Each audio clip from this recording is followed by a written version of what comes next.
قبل لا نتكلم ما اعرف اذا سمعتني ايش حكيت عن دور المظالم، بس راح ارجع واسولف لك اياها من جديد بعد قليل. خليني الان مع المنتخب الاولمبي العراقي، تطلعاتك لهذا المنتخب، خصوصا نحن في مجموعه يقع فيها المنتخب الارجنتيني والمنتخب الاوكراني والمنتخب المغربي. العراق الى اين يريد ان يصل بهذه البطوله في الفتره القادمه، خصوصا انه الممثل العربي الوحيد من قاره اسيا؟ تحياتي واحترامي لك. تحياتي لك، اهلا وسهلا. ولا جميع متابعي برنامجك. اولا المنتخب العراقي تاهل الى الاولمبياد للمره السادسه بعد اعوام 1980 84 نعم. و88 و2004 و2016 تاهلنا ايضا للمره السادسه، وهذا اكيد انجاز تاريخي باعتبار الاولمبياد يعني بطوله عالميه بمشاركه كبار منتخبات العالم. نعم. بذلك يعني طالما احنا نمتلك لاعبين على مستوى عالي ينشطون في دوريات متقدمه في اوروبا، نمتلك ايضا لاعبين من الدوري المحلي ولاعبين ايضا محترفين خارج العراق في الدوريات المجاوره، لذلك علينا نعم. نفكر بان نكون يعني في هذه البطوله مو فقط يعني للمشاركه، وانما نكون رقم صاعد مثل ما حدث في عام 2004 وحققنا انجاز تاريخي اللي هو الحصول على المركز الرابع على مستوى العالم. وايضا في بطوله 2016 ريو دي جانيرو في البرازيل، صح خرجنا من الدور الاول لكن خرجنا بثلاث تعادلات وتعادل تاريخي امام المنتخب البرازيلي، لذلك اتمنى ان تكون المشاركه متميزه ونكون على قدر عالي. طيب، هنالك كلام من المسؤولين العراقيين اللي بيعلى سلطه بالرياضه العراقيه عن أن الدعم الكبير لهذا المنتخب والتطلع للوصول بعيدا، يعني حتى بدأ الحديث الآن عن تخطي دور المجموعات بمجموعة مثل ما ذكرت بها المنتخب الأرجنتيني، المنتخب الأوكراني، وبما يمر به ممكن أنه نستثنيه، لكن أتكلم عن منتخب المغرب اللي منتخب المغرب بنفس اللاعبين وبنفس الجودة وصل الرابع على العالم في بطولة قطر. نعم صح.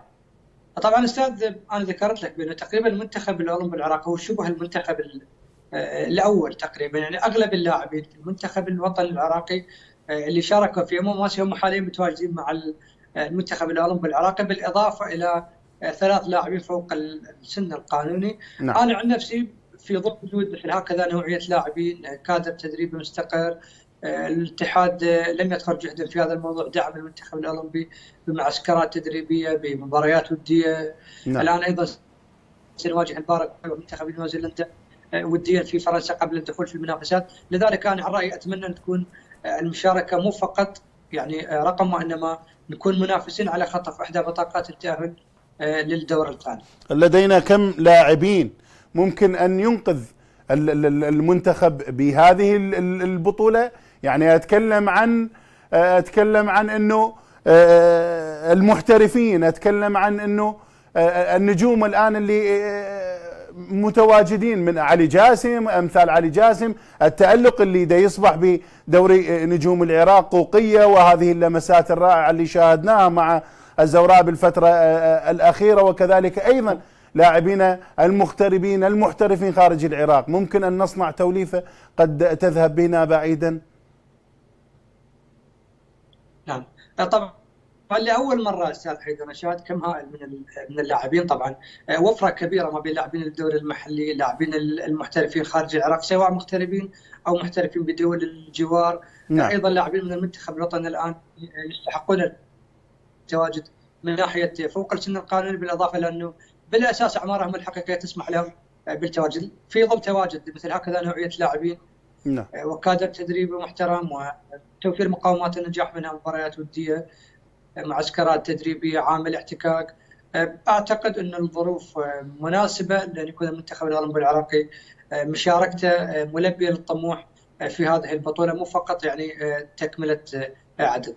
طيب علي، خليني أبتعد عن المنتخب الأولمبي ونتمنى له الموفقية بالفترة القادمة. أراك مهتم جدا بدوري العراق الممتاز لكرة القدم، دوري الدرجة الأولى بمسماه القديم، دوري المظاليم ما معروف عنه طيل السنوات الماضية. ما زال يستمر الظلم في هذا الدوري، هنالك حديث عن مساومات من أجل شراء مباريات، هنالك حديث عن سوء الحكام بهذه السنة بالتحديد بشكل لا يصدق وبحالات لا يصدق ولا يمكن تجاوزها، لم تظهر إلى الشاشة، لم يظهر إلى الإعلام، لم يتم التطرق لها حتى على مستوى الاتحاد العراقي لكرة القدم. نعم طبعا استاذ حيدر، انت سبقتنا ذكرت بانه دوري مظالم، فعلا دوري مظالم. انا طبعا متابع لهذا الدوري منذ ما يقارب 6 أعوام، عندما كان دوري تأهيلي فقط ما كان مصنف. طبعا هذا الدوري فيه الكثير من المعوقات اللي منها أندية اللي تعاني قلة الدعم المادي، ملاعب متهالكة، الحكام ليس بمستوى الطموح، أيضا المشرفين من نفس المحافظات وهذا مخالف طبعا للقوانين، غياب المنسقين الإعلاميين، غياب الاهتمام الإعلامي أيضا. فقط اليوم نسلط الضوء عن دوري المحترفين متناسين أنه الدوري الكرة الممتاز سابقا كان دوري الدرجة اللي هو يضم أندية محافظات كبيرة من هديال، الناصرية، الرمادي، الشرقات، سامراء، أندية لها باع طويل في مجال كرة القدم. لذلك أنا ارتأيت أنه دعم للمحافظات ودعم لهذه الأندية أن أكون مسلط الضوء عن دوري الكرة الممتازة اللي حاليا يصل إلى محطاته الأخيرة، وفقط متبقي جولتين تأهل عن المجموعة الأولى اللي هو البيشمركة ونادي أيضا ديالة تأهل بشكل رسمي، بالإضافة إلى هنالك تنافس كبير ما بين بقية الأندية. طيب هذا التنافس الموجود في ظل عملية المساومات وبظل عملية الأخطاء التحكيمية، هل ممكن أن نعتبر هذا التأهل هو تأهل شرعي وهذه الفرحة هي فرحة شرعية؟ الآن أنا أسمع بأن هنالك حديث عن أن الناصرية قريب جدا للتواجد في دوري نجوم العراق، عن أن ديالة قريب جدا، عن أن رمادي قريب جدا، لكن أي أخبار، أي سلم للدوري، أي متابعة حقيقية مدى نشوفها موجودة لا من المواقع الرياضية ولا من قبل أهل الاختصاص الأم، أتكلم عن الاتحاد العراقي لكرة القدم.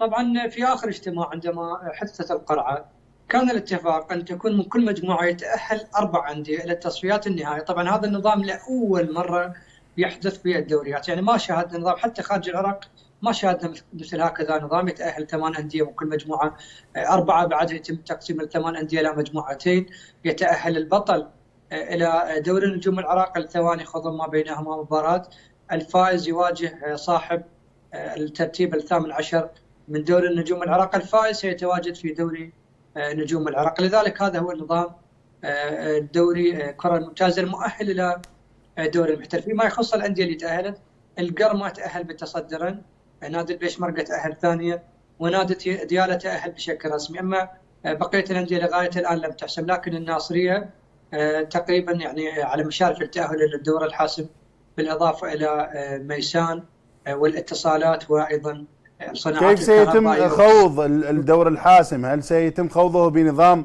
دوري أيضا من 8 فرق؟ لو ما أعرف تفاصيل بصراحة.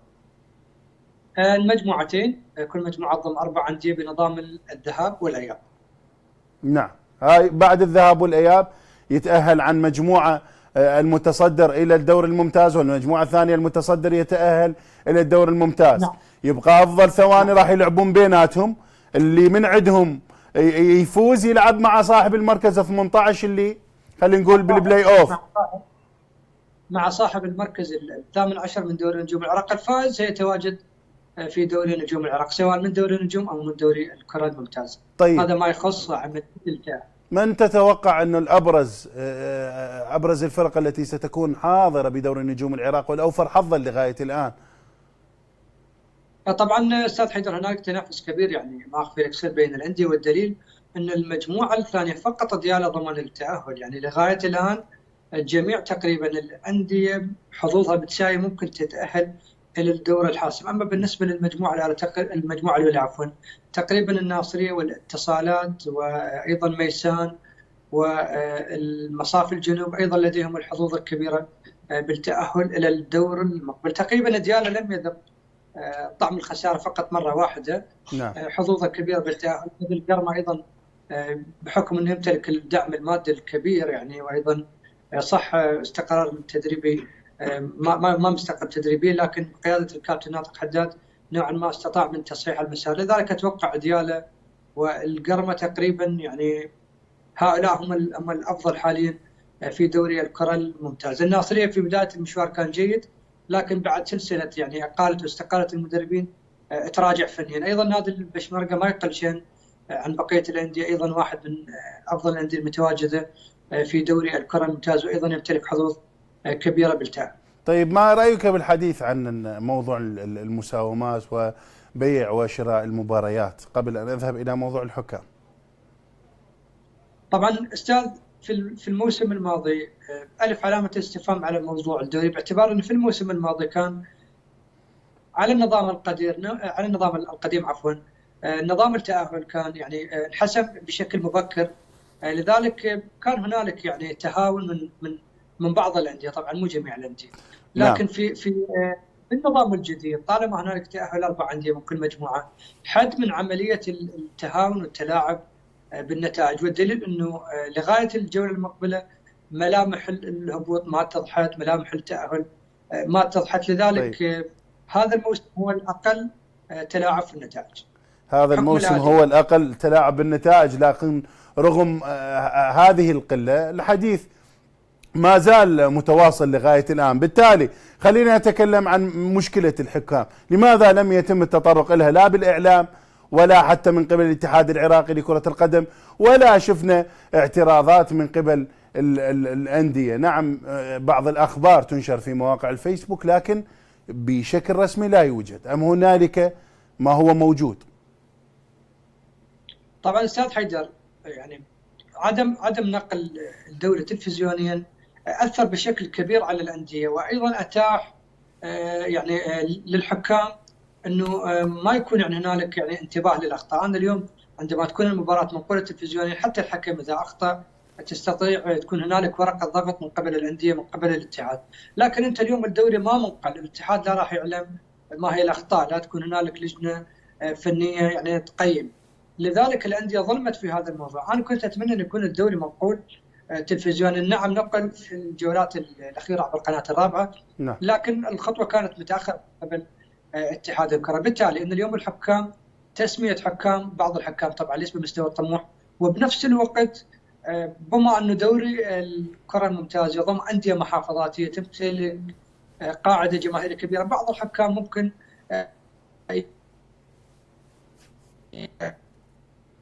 يحكم مباراة مثلا في ديالى بتواجد جماهير غفير، أو في الناصرية، أو في سامراء، أو في الشقاط، أو في الرمادي، أو في القرم. هذه الأندية تمتلك قاعدة جماهيرية كبيرة قادرة أن تأثر على الحكام المتواجدين لقيادة مثل هكذا مباريات.